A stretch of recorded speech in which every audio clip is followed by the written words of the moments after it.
Welcome back to the Blended Online Learning Design series. This third video will take a closer look at how to get the most out of your virtual class meetings. Our previous video took a closer look at that first base ingredient in your online teaching smoothie, the digital classroom, that space online where you post information that's relevant to your class and your students interact with it as needed in a self-directed, self-paced fashion. This video will focus on the second key ingredient in that smoothie, which is the virtual meeting platform, your video conferencing tool, Zoom or Google Meet or another choice, where you host those regularly scheduled live synchronous moments with your students where you check in on them, teach them something new, or let them interact with their peers. Now, just a quick note about this video. We're not actually going to be looking at how to deliver particular pedagogy or achieve particular learning outcomes. Rather, we're concentrating on how to create an environment where the students feel valued and welcomed and look forward to being a part of. To accomplish this goal, we're going to recommend 3 key strategies. The first one is to create community within your class from the very beginning of the course, so that your students feel like valued individuals within the larger group. The second one is to clarify the expectations for engagement by your students. Unless you want to basically just monologue to your screen all year long, you're going to want some interaction with your students. So the expectation of that should be made clear from the get-go. As well, it's important that the students understand that this ability to interact through the screen is a skill that they really should develop to at least one extent or another based on their comfort level. Lastly, we're going to suggest leveraging checks with your students more often than you would have in a standard brick and mortar classroom.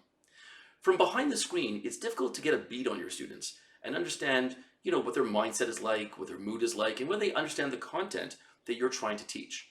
By leveraging checks more often, by checking in with them more often, you can get a clearer picture of where their heads are at.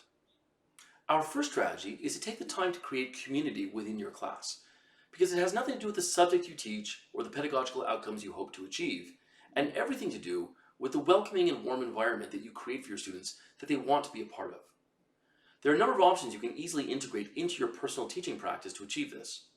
One of them is an opening and closing routine, where you do an activity at the beginning and end of class that over time becomes part of the regular flow for the students. An example of this might be a meditative moment, where you have the students close their eyes, take a deep breath, and just center themselves before the learning begins. Another option might be to post an interesting quote, question, or comment on screen that students see when they arrive, because they know that it's going to play a large part in the lesson to come. You can close your class with an activity such as a gratitude moment, where each student takes a turn thanking somebody else in the class for something that they did during that time. Perhaps they asked an interesting question or made an insightful comment. Maybe they helped another student get past a hurdle, but you create a culture of appreciation amongst your students by doing this. You can also do icebreakers, such as a 6-word intro, where students are given only 6 words to be put perhaps on a slide deck or shared on the screen, 6 words that describe and define them. You'll also want to do pulse checks, where you basically are checking in with your students pertaining to their mental state, whether that's about the academics or it's about their own just personal mood. And you can do that in a number of ways. You can have a conversation using an analogy like a bucket of water, and you can ask what's filling and emptying your bucket that day. Or you can use a tool like Pear Deck's interactive mood meter, where students can put anonymously a line on screen, and you can get the collective impression of where your whole class's head is at. Lastly, you can also break with all of this and break with the pedagogy at any time to play a video conferencing game. Many of them are verbal in nature, but they're also visual examples. One of them might be, for argument's sake, to ask your students to pick their favorite movie poster, make it their virtual background, and position themselves in such a way that they're overlapping a character properly. So an example might be throwing up a poster of the Avengers behind you and then taking the place of Captain America right in the middle. The students in the class can vote on their favorite, and there can perhaps be a prize at the teacher's discretion. Clarifying expectations for engagement is just as important as building community in your virtual class.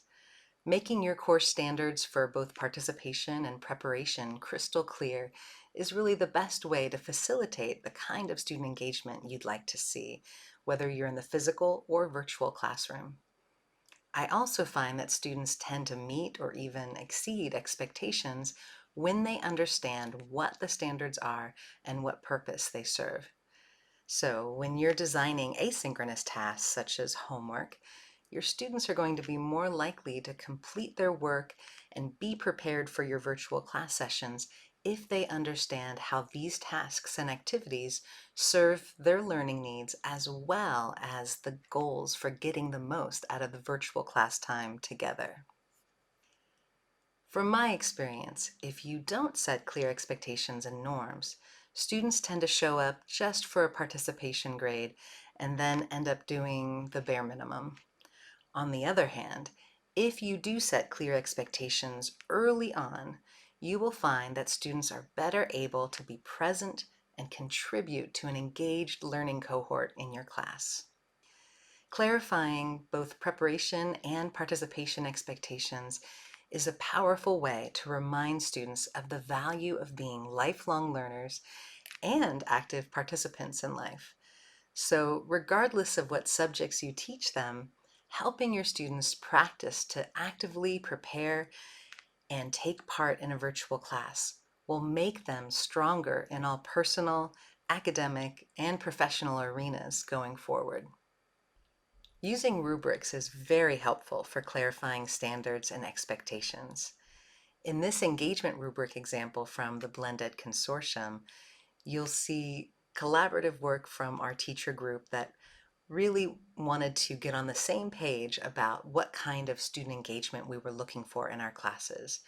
And in this example, as you can see, we distinguished between the kind of student behaviors and actions that might be called either glowing or growing or struggling.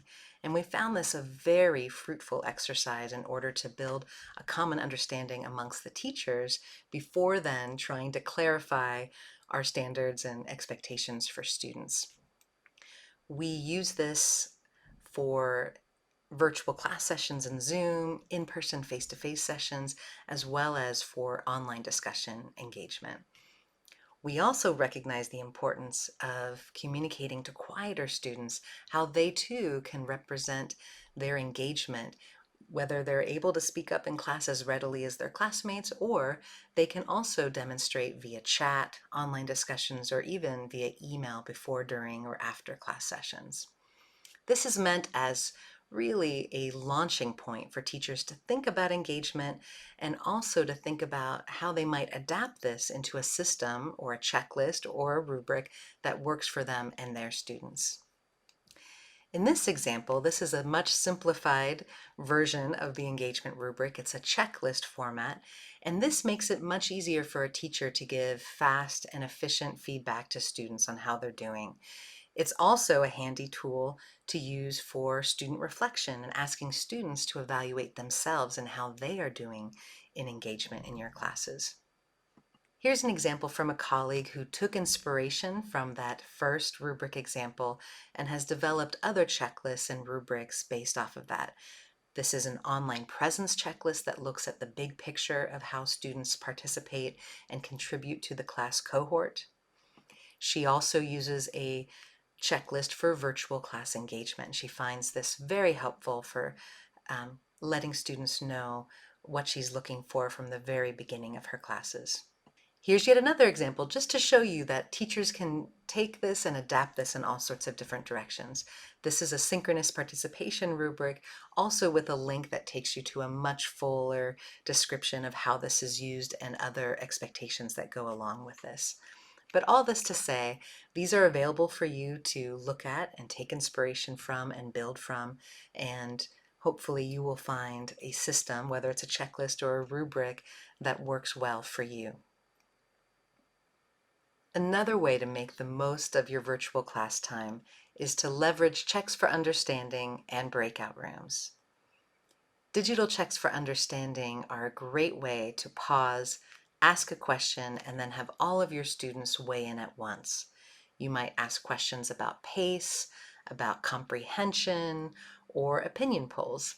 And you can do this in simple ways using the chat function within your meeting tool, or a survey in Google Forms, questions in Poll Everywhere, Padlet, or even something like Pear Deck, which allows you to insert interactive questions into your presentation slides.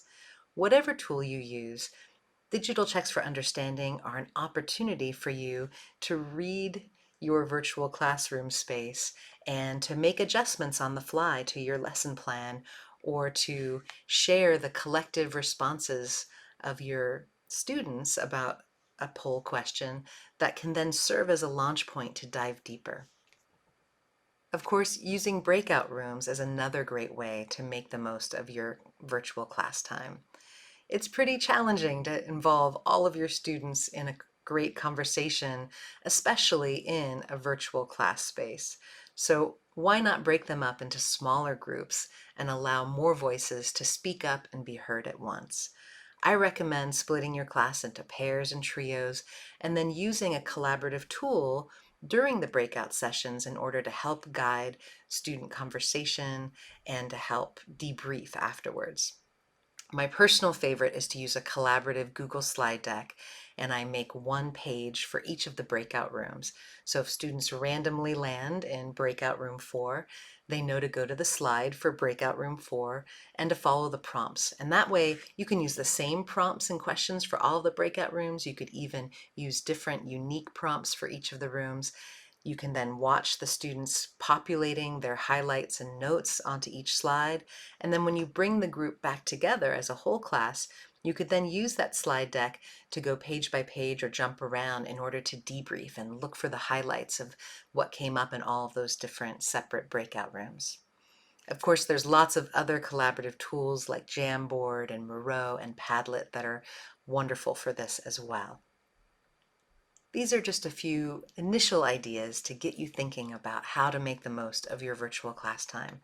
And we have curated a bunch of other resources available to help you as you build community, as you clarify expectations, and as you leverage checks for understanding and breakout rooms. We really appreciate you taking the time to watch this video today, and we encourage you to check out the rest of the topics in this series.